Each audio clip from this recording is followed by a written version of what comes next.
Okay, so the map is saying that there's a corridor that doesn't really get a lot of traffic. I mean, that's done that way, right? Yeah, my problem with it is that it's right next to the Lost Wands. Yeah, that is a problem. You know, any first year could just wander in there at any given time, because you know how much people hold on to their wands. Yeah, well, I mean, also people like to nose around. Where else could we go, do you think? Ooh, what about the room requirement? Yeah, but you have to have a need for that room, don't you? Well, I need to blow something up. Besides the castle walls? Yeah, because, you know, Okay. that's why we got in trouble Yeah, a few you times. got in trouble, I got dragged into it. You were right next to me, so you're an Yeah, accomplice. Well, Okay. well, let's go find it. I don't know where it is. I think we just wander around until we find it. Okay, let's do it. Okay.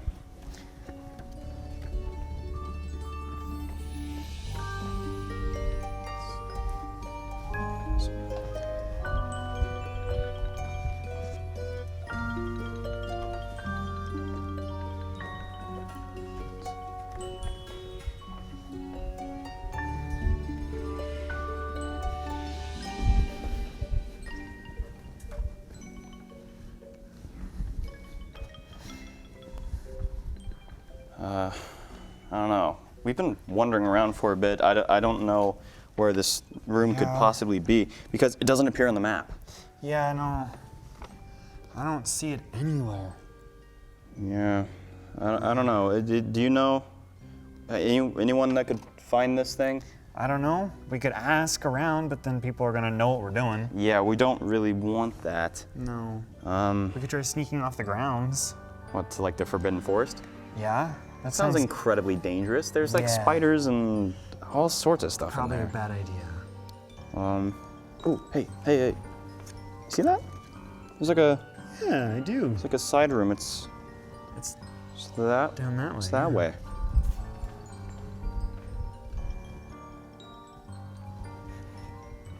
Should be right over here. Hey, what gives, man? There's no door. I don't see anything. Anywhere. Oh, look. There is a wall in front Yeah, of it, but there there is is. a room behind this. Oh, you sure? Well, what about that, you know, the trick in Diagon Alley? They have the brick wall that folds open. Maybe Yeah. it's like the same thing. Try it. Okay, stand back. Aloha Mora. Okay, moment of truth. Yeah? Yes.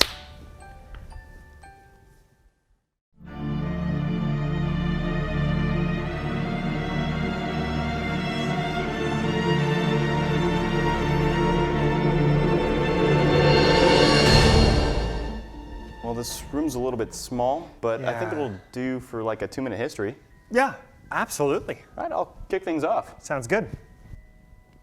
Harry Potter is one of the best fantasy and mystery series that has been written. Just looking at its sales of over 500 million books and a $25 billion franchise, the series has a wide audience and a very large following. The one behind all this is J.K. Rowling. While delayed on a train traveling from Manchester to London King's Cross in 1990, she dreamt of a world full of magic and wonder. She had never written a novel and had always wanted to do so. Over the next 5 years, she began to plan out the 7 books of the series. As a single mother and working to become a teacher, she wrote the first book, Harry Potter and the Philosopher's Stone. However, after her inspirational spark in 1990, her mother passed away in 1991. With the loss of her mother, Harry, her main character, would also lose some of his family, beginning the book series without his parents. After she began to pitch her idea to publishing companies, life did not get any easier. She was turned down almost a dozen times until Bloomsbury finally accepted her first novel and signed a check for $2,500. Bloomsbury did turn her down a few times taking the book upon, but they did publish it in 1997, and it became a bestseller and an instant success. Over the next few years, the Harry Potter books were released yearly, and in 2000, when J.K. Rowling came out with The Goblet of Fire, there was a huge boom in the popularity of the Harry Potter series. In 2001, when the first movie came out, there was another growth in her fame. But she hadn't had a chance to enjoy her fame yet and had to take a step back for her own health. Warner Brothers produced the Harry Potter movies, and the first one, The Sorcerer's Stone, was the top of the movie grossing list of 2001. All 8 movies have made over $6.5 billion, and at each release, huge numbers of fans showing up for them. As was mentioned earlier, she had her inspiration near King's Cross in the UK, and this matters because this is where the gateway for the wizarding world is. The train station serves as the platform 9 3/4, starting the journey for many young readers into the wonderful world of wizarding.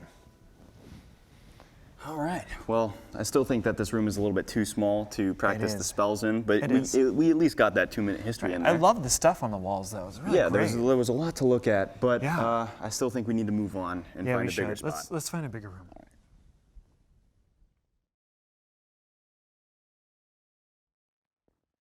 Well, this works. Yeah, this looks way better. Right down the hall, there's just this big old room with some awesome decorations in it. And a table for us. Yeah, How that's great really is this? handy. I can actually just set things down. Yeah, absolutely. Okay, perfect. This is great. I think that this is a great spot to go into another segment, which we call the lineup.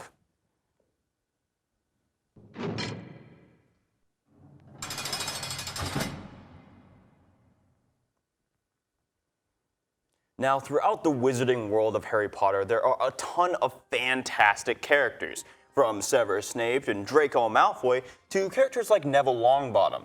Each of them presents us with something that's really special and unique, and we get introduced to a lot of these characters in very meaningful ways. However, there are so many characters in Harry Potter that we can't afford to talk about all of them in this episode. So we're going to be focusing on the main characters, kicking things off with Harry Potter himself. Now, Harry Potter is the title card character. His name is plastered on absolutely everything. He is the boy who lived. Now, what that means is that he is the only person to actually survive the attacks from Voldemort. Now, I'll tell you a little bit about Voldemort later, but what you need to know is that Harry was the first person to do so. So he is a legend in the wizarding world before he was even introduced to Hogwarts or even magic. So he comes into this and we see the world through his eyes, and he's this fresh take on all of this stuff, and he's a really fantastic character, but he wouldn't be able to make it through any of this without the help of his friends. Right, just like any great main character, there are a couple of side characters that always help them through this. And one of them is Ronald Weasley, one of my personal favorites. I absolutely love him. He is Harry's best friend. And he becomes a symbol of family for Harry, as the two of them almost become brothers as they go through the film. And the Weasleys actually kind of adopt Harry into their family, and it becomes a really dynamic relationship. Ronald's also really poor. His whole family is poor. He's also in the Gryffindor house, just like Harry is. And Ron is such a great character because he's kind of silly and not always the brightest, but he always pulls through with some wonderful feat, and he's a great compliment to Harry as he travels through this story. Now, the greatest compliment to both of these characters, Ron and Harry, is in fact Hermione Granger. Now, she is the smartest of the trio. She is a Muggle-born, which means that both her parents were normal people, and she just happens to be a witch. And she is also in the Gryffindor house, as you'll see that many of these characters that are main characters of the Harry Potter series are in Gryffindor house. Now, she has the best understanding of spells and how to perform them properly, and she's really good at what she does. So there's some iconic moments throughout the series where she pretty much just single-handedly saves the group from trouble. Right. And I mean, speaking of saving from trouble, we have Albus Dumbledore. He is the headmaster of Hogwarts. He is also the most powerful wizard out there. He's also part of the Gryffindor house, and he is the wielder of the Elder Wand, which is the most powerful wand in this world. I mean, he's this really great dynamic character that is this sage. He's the wise man that helps Harry get through this journey that he has been destined and placed into. And he is really a very powerful person. It becomes almost a father figure for Harry as he goes throughout the books and the school, and he's very protectful of him. There are a couple times when Harry gets in trouble, and Albus steps up and says, how about no? Albus is really trying to prepare Harry for the biggest threat that he will ever face in the form of Lord Voldemort. Now, Voldemort is the main villain of the Harry Potter series. He was a man known as Tom Riddle, and he too had gone to Hogwarts, but he was in Slytherin house.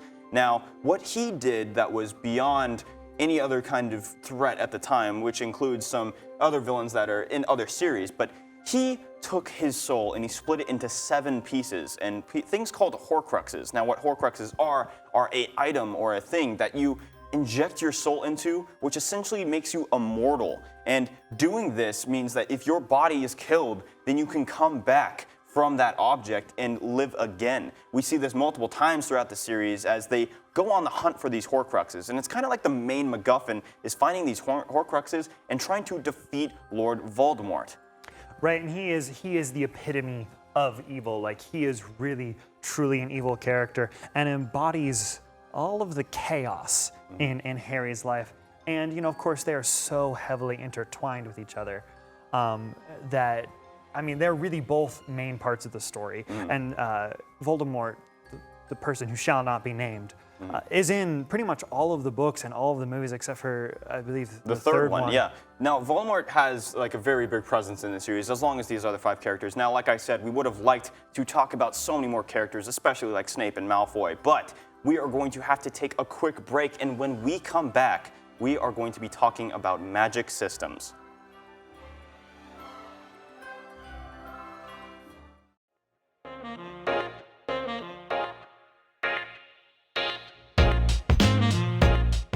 Student Multimedia Studios is your one-stop shop for all of your printing and production needs. If you need a poster for a class or a presentation, we've got you covered with our large format printers. In addition, we check out all the equipment you could need for your projects and offer production consulting in our studio spaces.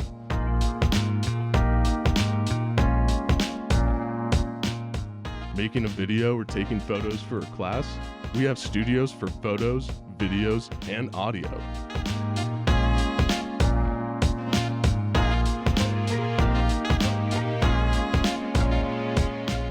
Student Multimedia Services is located on the main floor of the Valley Library, and you can find our hours posted at oregonstate.edu/SMS.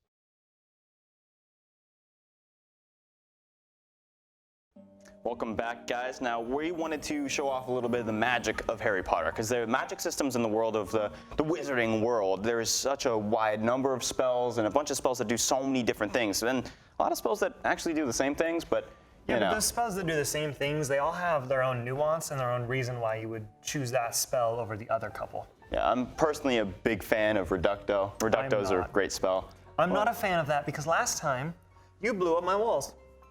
Dude, but it looked awesome.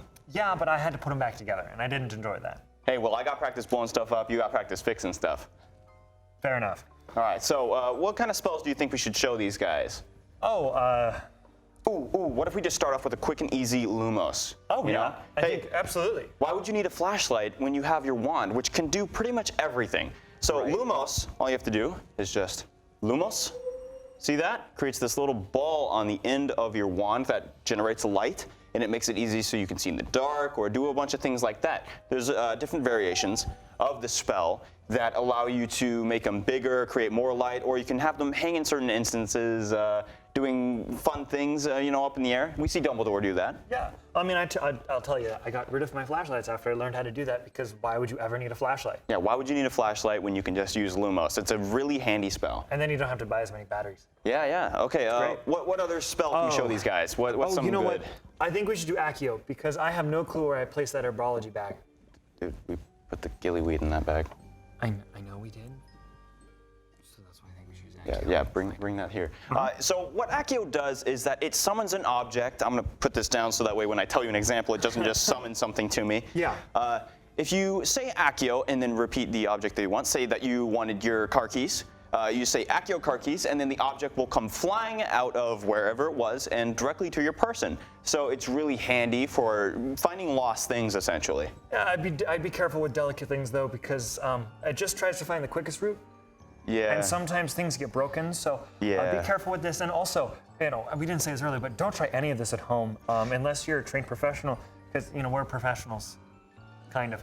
Yeah, that's why we're at Hogwarts. We're learning how to be professionals. Yeah, we're getting there. Yeah, it's fine. Yeah, so don't try this at home, please. Yeah. Okay, so go ahead and do that. Yeah, I'm just absolutely. going to stand aside against this wall. Accio. It's the herbology bag. Herbology bag. Yeah, okay, yeah. Oh, that's right. I totally forgot. Accio herbology bag. Oh, whoa. Okay, so that was really close. Wow, Did you just leave it like in the... I might have just left it down the hallway. Okay. Like a dummy. See, it just pulled that to him really fast, and it worked really well. So there you go. It's a really handy spell. So there's a lot of really handy spells. What else should we show them? Well, we always like Wingardium Leviosa. That's a great one. Wingardium Leviosa? Yeah, okay, let's show them Wingardium Leviosa. Yeah, let's do it. So let's just set this right here, and what you're going to do is you're going to stand aside and you're going to cast that spell. Yeah. All right. Yeah, so you remember how to do this? You just do the old swish and flick, and then say Wingardium Leviosa, and it should just float straight up. Yeah. Okay. Well, we got this. Ready? Wingardium Leviosa. And there we go. See? Perfect. It's just lifting up, and it levitates objects, so it's really useful for that. Go ahead and just drop I'm it. gonna go ahead and drop Yeah, it. There we great. go. Yeah, let's just. Yeah, let's grab that. Yeah. Okay, so it's really handy for that kind of stuff. it's you got great. anything else you want to add? No, I mean, it's one of those spells that you want to make sure you do properly. Otherwise, you can accidentally, blow stuff up. Blow stuff up? What kind of spells are you doing? Are you talking about the feather thing? Yeah, the feather thing, the feather thing. Yeah, okay, that makes sense. I'm not sure anything would really blow up, but I would just be careful with the spell because you don't say it right, it won't work. And when you need it to work, sometimes you need it to work. Okay, is there any other spells that we should show these guys? Yeah, you know what? I think we should do Expelliarmus because that's a pretty basic spell, but it's very powerful and it's a very useful spell for any young wizard to learn. Yeah, very useful for combat. So let's go ahead and show them not Wingardium, Expelliarmus. Yeah, Expelliarmus. Okay, so I'm going to do this on you though because last time you did it on me, you threw my wand into the ceiling. yeah, I remember that. That was great. It went flying. Yeah. Okay. Let's try this. Okay. Okay. Ready? Yeah. You just you remember how to do it the old Yeah. Do a tightaroo. little click. Expelliarmus. Oh, see? Perfect. Love it. All right, that worked really well. Yeah, So there you go. Expelliarmus is a really handy tool for disarming your opponents and essentially ending the fight right off the bat. Right, but it's also important to remember that with Expelliarmus, it is such an easy spell, but it's also easy to block. You know, Protego is a simple block to that, and if you don't have the element of surprise, you're not going to disarm your opponent. And that's, then you have to go to more extreme measures. Yeah. Okay. Yeah. That is a good point. You want to be really resourceful with all your different types of spells. So just pretty much use whatever you got in your arsenal and what's going to work best for the situation. What else can I show these guys? Ooh! I can show them my transfiguration. Absolutely yes, not. Okay. I've been practicing. No, absolutely not. Not on me. Not on me. No. I do not trust you. Not at all. Dude, I've been practicing my transfiguration. I still I'm really good. I can turn things into mugs now. No, I still don't trust you to try that on me because, well, last time it didn't go all so well. Okay, well then who can I do this on? Not me. Well, okay, Find someone. what do you expect me to do? Oh, perfect, Alyssa. Oh. Hey, yeah, come here. Come on, you just stand right here. Jacob, you want to come over here? Yeah, I'm coming over there. Can I practice my transfiguration on you? You mean on my book, right? Yeah, on your book. Yeah, like we've been doing in class. Yeah, like we've been doing in class, yeah. And this is for homework, right? Look, we got some people here who would love to see some magic. We're showing it off. We're teaching people about a little bit of the magic systems of Harry Potter. Okay, so I'll just Yeah, just hold the book. Hold the book up. Sure about this? Yeah. You're not gonna do what you did last time, right? No. It's fine. Okay. Okay, I trust you. Okay, so I'm gonna do this. Okay, hold very still so that way I don't miss. Okay. Perfect. Look. I did it. I turned Alyssa into a mug. Sam, you just turned Alyssa into a mug. That's what I just said. I know. See? I told you I've been practicing. Okay, Look at good that. on you for practicing, but also, how are you going to transform her back, and what is she going to do when she transforms back? You know, I don't actually know the spell to turn someone not into a mug. But Alyssa's smart. studious. Yeah, she's smart. She probably has it in her spell book. Yeah, why don't you find that? While Sam finds that, we're going to take a quick break, and we'll be back hopefully with Alyssa. Oh, transfiguration. Oh, okay.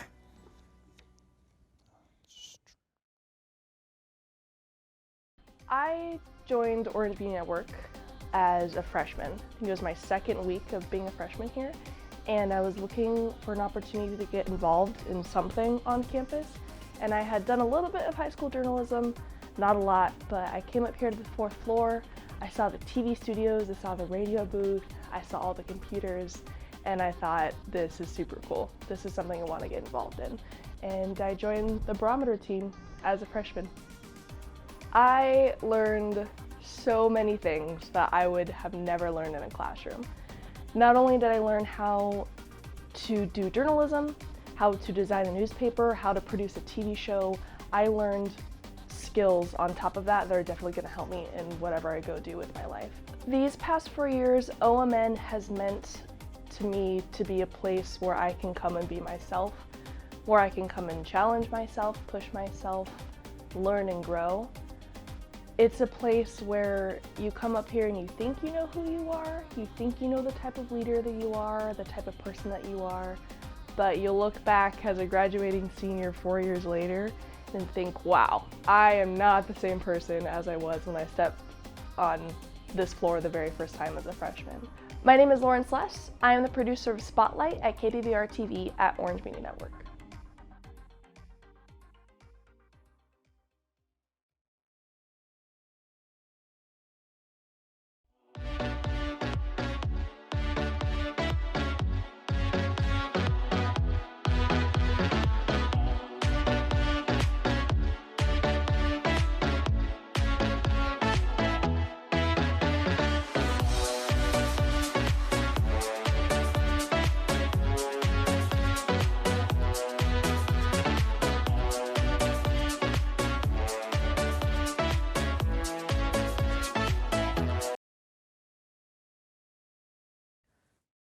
Okay.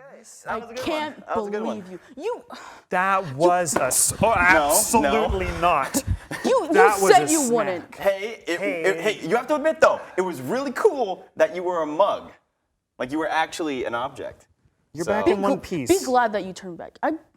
I'm just proud of you for finally reading a book for once. Thank you, I appreciate that. I know it's a big thing. I don't read very often. But hey, we got to keep going on with the show, so we got to keep going into this next segment. We got to tell people about the rules for like even being like tidbits of information of the wizarding world. Right. You know? Yeah. So we got to kick things off with like muggles. Muggles, let's start with that. So muggles, they are people who don't have any magic and can't use magic. So they don't really see it either. It's kind of like a weird speculation thing that, you know, is kind of talked about, but they're basically just the normal everyday people. So probably a lot of you out there are muggles.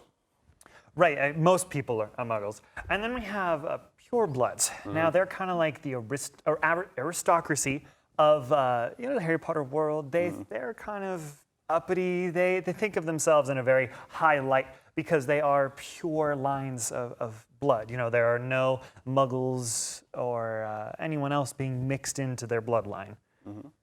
And then we have half-bloods and stuff like that. So half-bloods are, well, they're mixed. Essentially, it's a mix between someone, a child of someone who is, who has a parent who is a pureblood and a parent who is a muggle. So an example of that would be Severus Snape.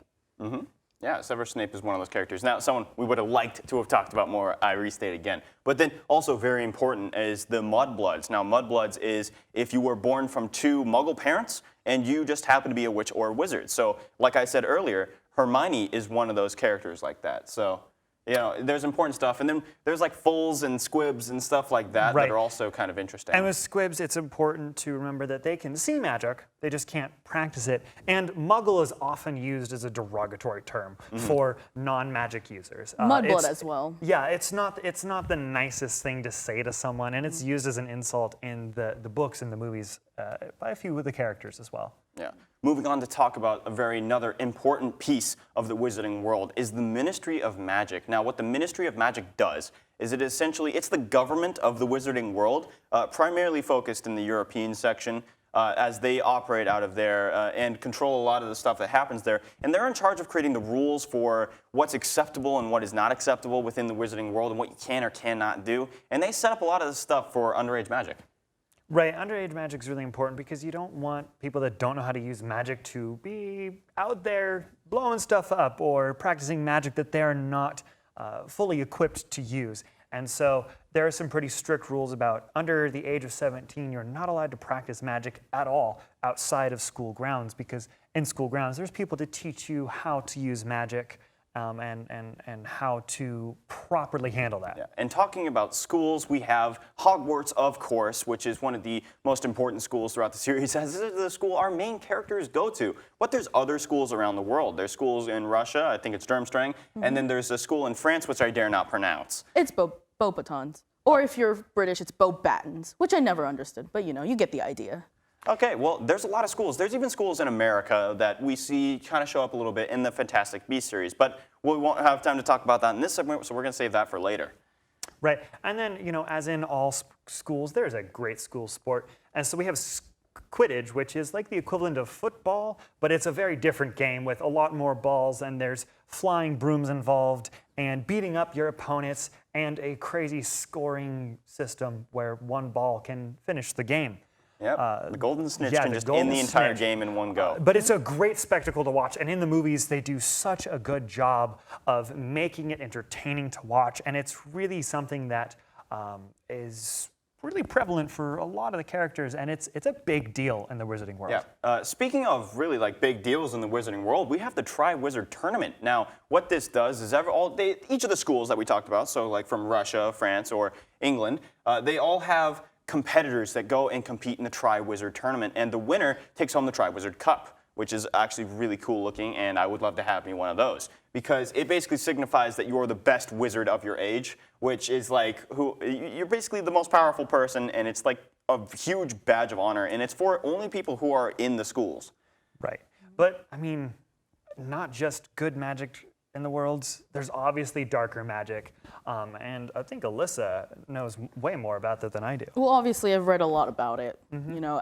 But the Death Eaters, who are kind of one of the main group of antagonists in the whole series, at least in the main series, they're followers of Voldemort, who we mentioned earlier. He who must not be named, you know who, you get it. But they were his followers, and they carried out a lot of his dark agendas, and most of them at this point towards the beginning of the series, a lot of them are in Azkaban, which is the maximum security prison of the Wizarding world. Right, because there's not just good magic, there's bad magic, as you mentioned, and there are some unforgivable curses, and that'll easily land you there, like killing someone or torturing them. Yeah, there's a lot of stuff that happens in the Harry Potter world that is kind of like darker and lighter. It's kind of a really good mixture. It's kind of in the same heart of like Lord of the Rings would be. There's a lot of good, there's a lot of bad, so there's a lot of fun things. Like one of my favorite moments in Harry Potter is just getting on the Hogwarts Express, and at the end of the series we see the story continuing on and on and on. So they send their kids off to school and they do all these types of things, and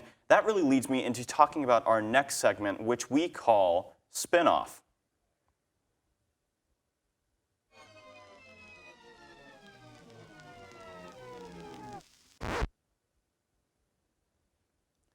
Now, like I said, the story is able to continue on beyond just Harry himself. Now, while the series is called Harry Potter and he is the title card character, there are other stories set within the Wizarding world, such as Fantastic Beasts, which follows Newt Scamander in his journey. So congratulations, Jacob. You have a fantastic character on your side in that Hufflepuff house. Thank you. But there's also stories like The Cursed Child, which follows Harry's kids, essentially, on their journey to Hogwarts, and kind of just seeing that. It is a play, so it's not a movie or a book like that, but you can read the script for it. But it is an interesting adaptation of what it would be like to see the aftermath of everything that happened in the Harry Potter story. So it's really fun and stuff like that. But, you know, it has a lot of tendencies to dive down in quality of story, although, you know. Right, and I think the whole Wizarding world is really, truly impactful. The amount of people that it's touched, I mean, we mentioned earlier, there's, 500 million copies of these books sold. It is huge, and I think that's why, J.K. Rowling keeps coming out with more content, is because people love this Wizarding creation she's made and the rules of how magic works and all these great characters. They're just loved, and we keep wanting more and more of them. And I think that's part of what makes Harry Potter so wonderful, is how it's written and the character dynamic. And I think that's, why we love it. Yeah, and there's a lot of fantastic stories that have been told in the Wizarding world, but unfortunately, I do believe that is all the time we have for in tonight's episode. Now, we hope you enjoyed it, and we hope you tune in spring when we return with even more Geeking Out About It content. In the meantime, check out our content on KBVR-TV and check out our YouTube page, where the full episodes will be posted after the fact. If you want to keep up with the show and the rest of KBVR-TV's awesome productions, you should also check out our Facebook, Twitter, and Instagram pages where we post constant updates and tons of extra content. Thank you all for watching. We got to go to class.